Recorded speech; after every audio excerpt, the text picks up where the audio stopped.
የአማራ ክልል የፍትህና ህግ ኢንስቲትዩት በክልሉ ለሚነሱ የህግ ጉዳዮች ዋና መፍትሄዎችን ማበርከት እንደሚጠበቅበት የኢንስቲትዩቱ የቦርድ ሰብሳቢ አቶ አለማንተ አግደው አሳሰቡ።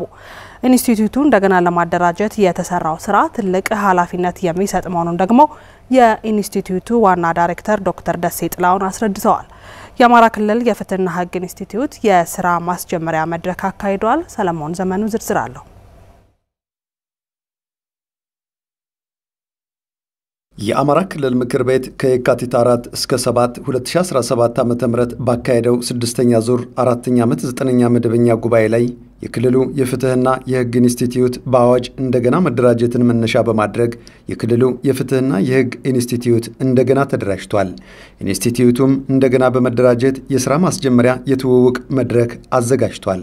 በመድረኩ ንግግር ያደረጉት የአማራ ክልል የፍትህና የህግ ኢንስቲትዩት ዋና ዳይሬክተር ዶክተር ደሴ ጥላውን የዳኝነትና የፍትህ ስርዓቱ በርካታ ስራዎችን እየሰራ ይገኛል ብለዋል። ከነዚህ ስራዎች አንዱ የዳኝነት ትራንስፎርሜሽን ስራን ተቋማዊ ለማድረግ የሰው ኃይልን ለማብቃት የክልላችን የፍትህና ህግ ኢንስቲትዩትን እንደገና በአዋጅ ለማደራጀት የተሰራው ስራ በጣም ትልቅ ስራ ነው። በእውቀት ላይ ተመስርቶ የተሰራ ስራ ነው።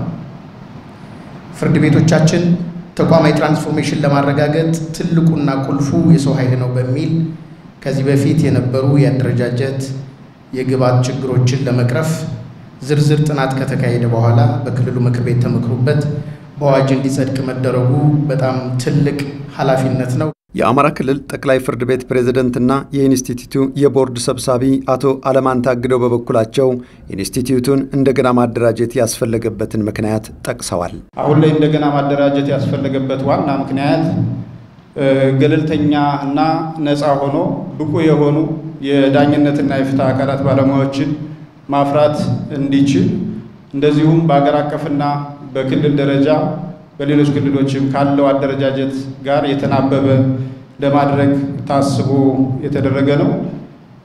አዋጁ ወይም ኢንስቲትዩቱ እንደገና ሲደራጅ ተጨማሪ ተልእኮዎች ጭምር ተሰጠውታል። በዋናነት የዳኝነት የፍትህ አካላት ማለትም ዳኞችን፣ አቃቢያነ ህግ፣ መርማሪ ፖሊሶችን እንደዚሁም ወጣ ብለን ጭምር አጠቃላይ በፍትህና በዳኝነት አካሉ ላይ ተጽዕኖ የሚያሳድሩ የህግ ባለሙያዎች እንደ ግል ጠበቆች፣ ነገረ ፈጆችን የመሳሰሉትን ሁሉ አቅም ለመገንባት ተልእኮ የተሰጠው ተቋም ነው። ከዚህ በተጨማሪ ኢንስቲትዩቱ የፍትህና የዳኝነት አገልግሎትን የተሻለ ለማድረግ በሚሰሩ ስራዎች ውስጥ የሚያጋጥሙ ችግሮችን በምርምር ለመፍታትም ተልእኮ ያለው ተቋም መሆኑን አስረድተዋል።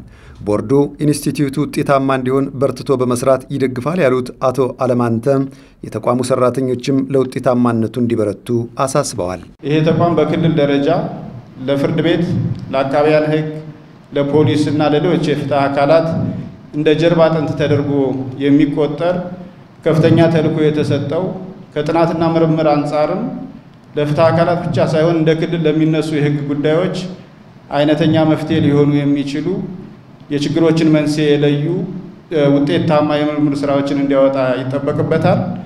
በዚህ ረገድ የኢንስቲትዩቱ ቦርድ እንደገና ተደራጅቷል። ከፍተኛ ልምድ ያላቸው የመዋቅም ያላቸው አመራሮችና ባለሙያዎች ከዩኒቨርሲቲዎች ጭምር ይዞ የተደራጀ ነው።